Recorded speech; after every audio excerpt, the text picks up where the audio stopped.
A section of Sepulveda Boulevard in Manhattan Beach has community members voicing their concerns. Today, a loved ones of a teenager who was killed by a speeding driver there rallied at the Torrance Superior Courthouse.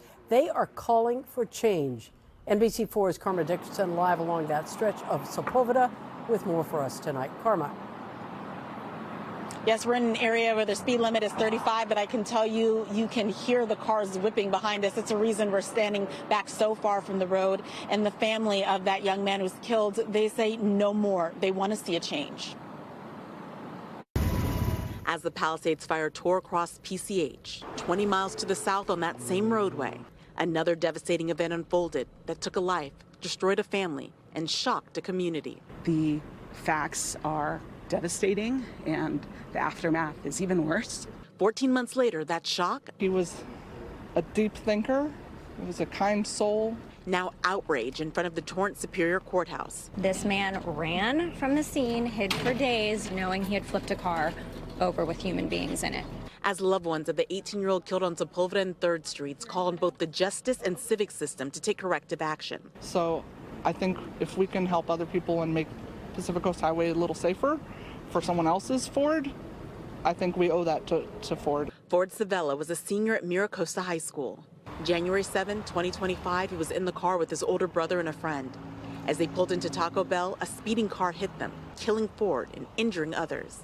Investigators say the driver who caused the crash was Cameron Lee Peterson. They say the 33-year-old was going 106 miles an hour in a 35-mile-an-hour zone. After the crash, they say he took off and didn't call for help.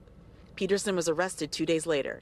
And 4 months after Ford's death, less than 2 blocks away from where he was killed, another high schooler, Braun Levy, was killed by a suspected speeding DUI driver. What these two tragedies have in common is speed. And the city is exploring with Caltrans what measures can be taken to address issues with the roadway. Manhattan Beach Mayor David Lesser and Councilmember Nina Tarnay turned out for today's court hearing. Though called Sepulveda in the Manhattan Beach city limits, the street is officially Pacific Coast Highway, a state road. Last year, in the wake of the death of 4 Pepperdine students, state transportation agencies and the city of Malibu came together on a major safety improvement project along PCH. However, Mayor Lesser says Manhattan Beach has not been able to secure those similar resources from the legislature. Because we have a small distance of roadway involved and a number of fatalities that tragically don't meet the state standard for a certain tranche of funds.